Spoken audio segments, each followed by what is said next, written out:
Hey, how's it going, guys? Sean here, or Sean Plays, bringing you episode number 3 of the Everton career mode. Now, obviously, as we discussed in terms of the last episode, we will be playing the Chelsea game today and the Tottenham game. But the Tottenham game falls on the other side of the summer transfer window. So I knew from the start that I needed a replacement left back from Baines. However, I'm not sure whether I want to quite get Danny Rose just yet. I also thought, obviously, from the last episode, you guys know we're looking into the terms of Jordan Ibe, Jesse Lindegaard and Riyad Mahrez. Now, I'm going to tell you now that we are not going to be getting Riyad Mahrez. He's getting removed from the shortlist. Then I thought about it, and my way of looking at it was this, basically. Ibe can play on the left or right. He's 3 years younger than Lindegaard, so he could get to, I'd say, about an 80. You know, with training, we probably will have to train Ibe up a bit because he won't really get much of a look in the first team unless we get injuries. But Jordan Ibe is probably the player who we're going to, just now, quickly, before the Chelsea game, approach to buy. So, valued at 4 million. Right, that's great. So if he's valued at 4 million, how does 7.5 million sound for you? If he's valued at 7.5 million should be roughly what they're looking for, hopefully. They probably might want a bit more with him being young, but I don't really want to spend too much. Oh, okay. They accepted the offer. Okay, so now we've just got to negotiate his deal. That went through pretty quick. It was the same as the Bakayumba Bakumbu's deal. Okay, he's not going to be a crucial player. I'm thinking rotation.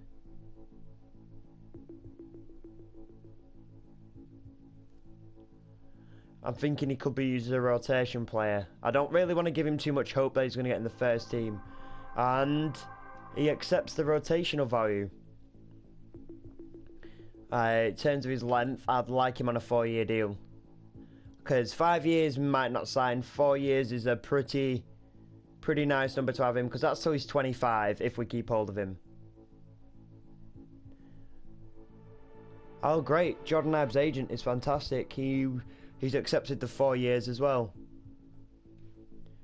He doesn't want a release clause. I am happy not to do that. Right.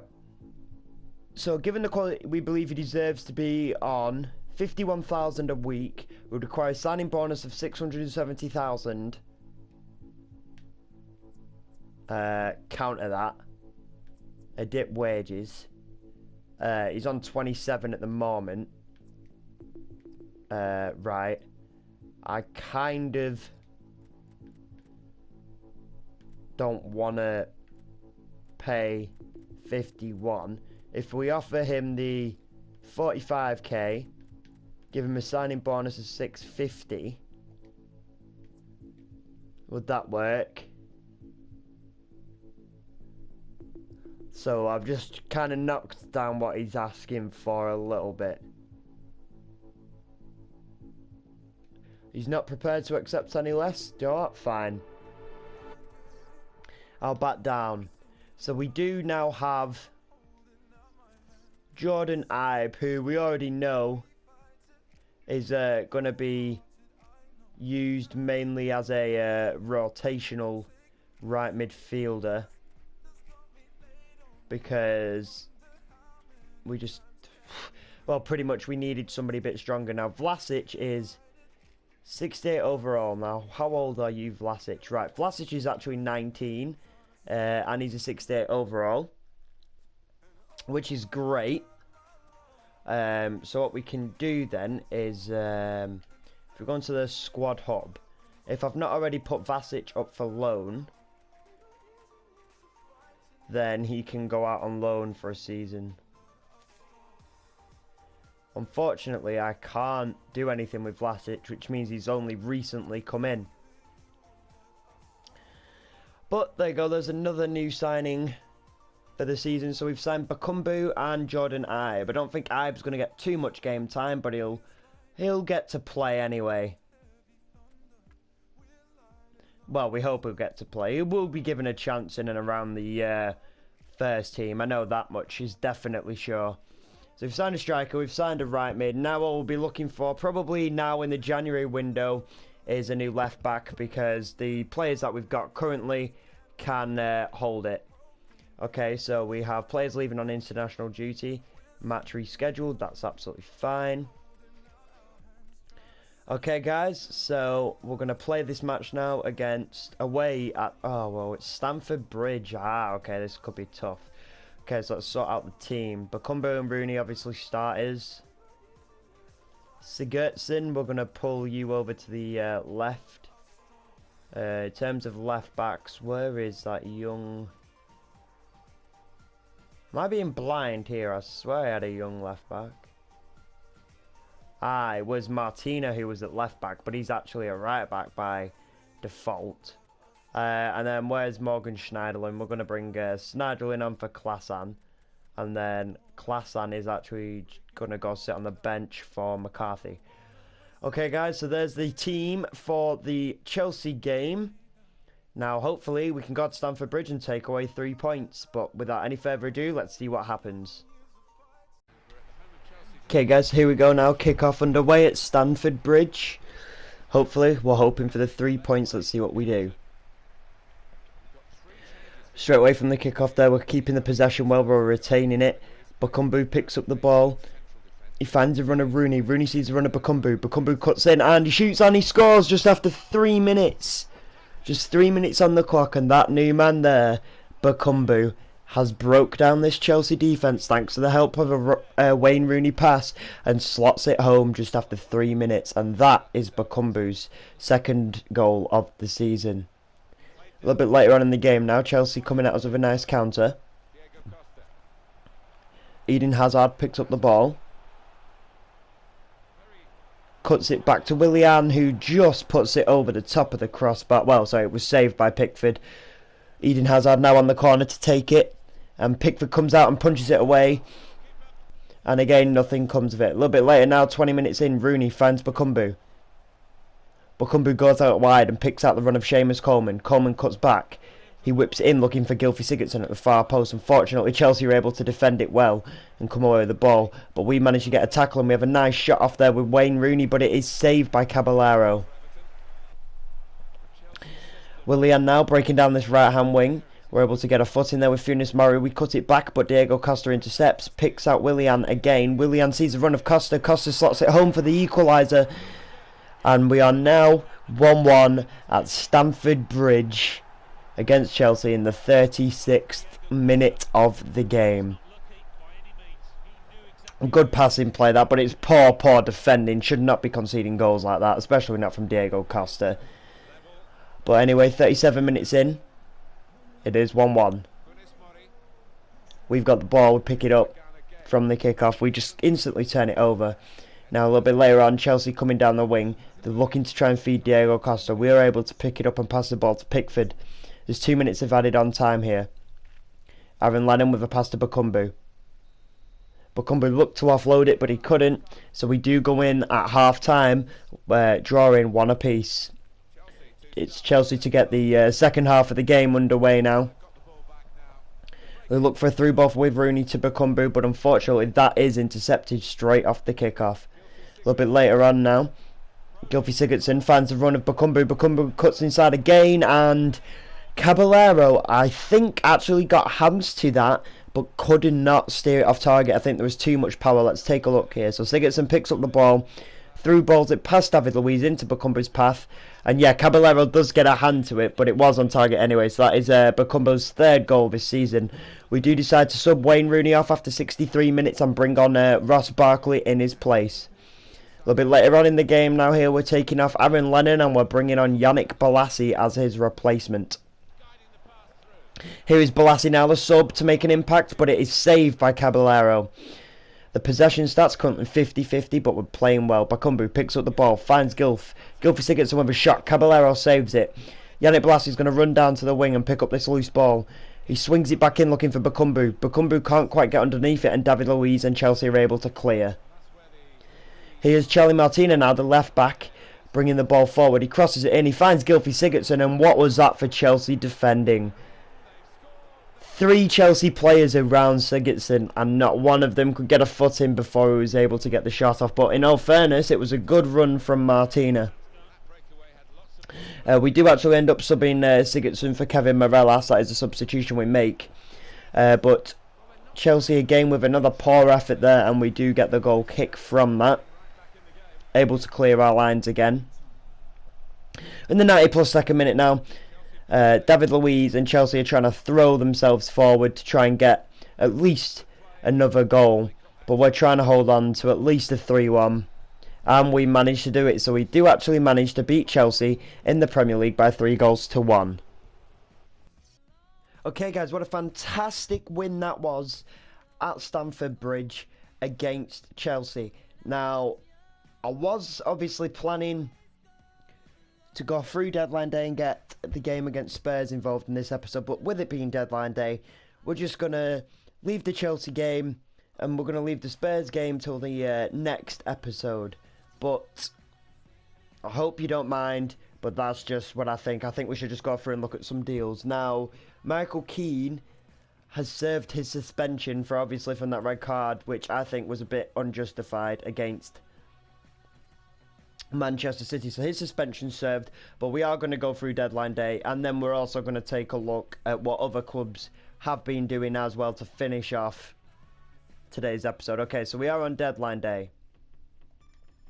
What we're going to do is we're going to take it to the last hour. We're going to take a look what other clubs in the Premier League have done, and we're also going to take a look at some of the top deals going on in the world, and more importantly, we're going to see if we get any offers for any of our players. Like, for example, there, breaking news, Christian Eriksen has been linked to Manchester City. Whether that deal happens or not, we'll have to wait and see.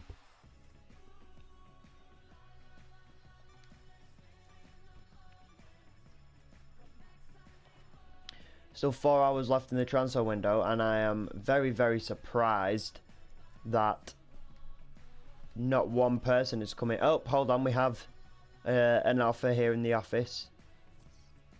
Transfer offer for Seamus Coleman. That's not going to happen. Tottenham Hotspur came in and wanted to buy Seamus Coleman. That wasn't going to happen at all. Okay guys, so with 1 hour left, we're now going to take a look at what teams in the Premier League have done this window. So we'll start with Arsenal and work our way through. So Arsenal have sold Theo Walcott, brought in Martin and Figueroa. So they've still made a bit of profit there, but they have actually spent money in a window, which is unlike Arsenal, but it's happened. Next up is Bournemouth, who've brought in Trippier and Haraguchi, but they've sold Fraser and obviously Ibe. They lost out on to us. Brighton have brought in Vokes and Sahin, but they've lost Dunk, Lawalawa and Kanokhat. So they have lost some pretty good players, but they've also brought in 2 fairly decent ones. Burnley have brought in Salah, Morelos and Silva, but they've also lost Vokes and Arfield. So they have spent a bit of money, but they've also made a bit of profit as well. So Burnley looking to strengthen their squad to stay in the Premier League. On to Chelsea. Chelsea have spent £56 million and only sold £32 million worth of players. So they brought in Schmelzer, Wanfran and Coman. All those 3 players, I can't remember whether they started against us in the last game, unless they're just very late deals. But if they did start, then obviously after we've just breezed past them, that was a pretty easy game. They've also sold Kennedy, sold Baba, sold Rudiger and sold Pedro. If I'd known they wanted to sell Pedro, I probably would have gone in and bought Pedro. On to Crystal Palace. They haven't sold anybody, but they've spent 36 million on players. They've bought Besic, Mina and Atibo. So again, Crystal Palace are looking to strengthen their side. On to us. We've spent £43 million, but we've also got a profit of 23 million. Obviously, we've brought in Bakumbu and Ibe, and then we've lost out on Besic, Davis and Baines. But again, I think it's a pretty good window for us. Huddersfield Town, the team who I think are probably going to end up going back down to the Championship, but we'll have to wait and see, have brought in Hang Hun-soo and Sandoval. Two players there who I don't recognise at all, so they probably aren't Premier League quality players, but again, we'll have to wait and see. Moving on to Leicester City, they've brought in one player called Malo for 19.5 million, but they've also let Shinji Okazaki go for 8.3 million. That may be a good transfer, we'll have to wait and see. Okay, so Liverpool have spent 47.8 million, bringing in Martinez, Veltman and Smolenikov. But they've also made a profit of 50 million by just selling Klein, who, again, I probably would have bought at right back, and Jordan Henderson. Manchester City haven't sold anybody, but they've brought in Martins and Bernat for 32.5 million. Manchester United have spent 71.5 million on Lopez, Roberto, Karitzkio and Shaqiri, and they've sold Valencia for £12.2 million.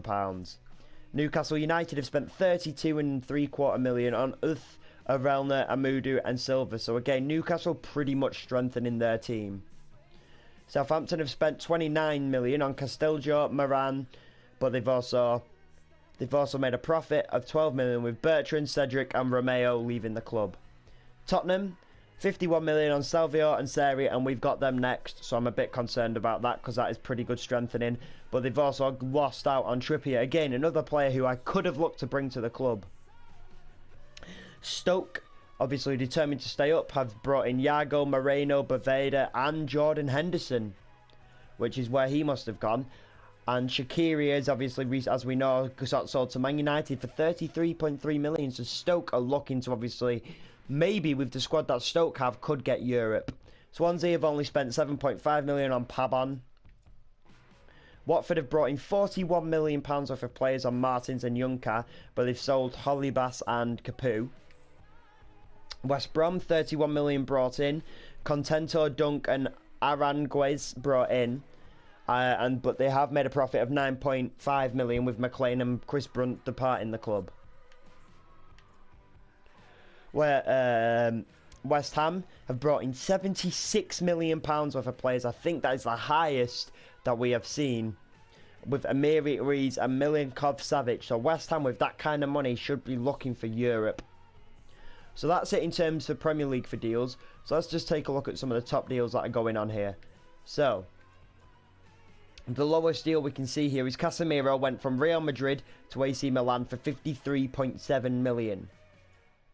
Asensio went from Real Madrid to PSG for 69.5 million. That is a lot of money. PSG are looking like a fairly strong team, especially with the addition of Asensio. And finally, the biggest deal of the transfer window is Thomas Muller making a £71.1 million transfer from Bayern Munich to FC Barcelona. So let's finish off this transfer deadline day.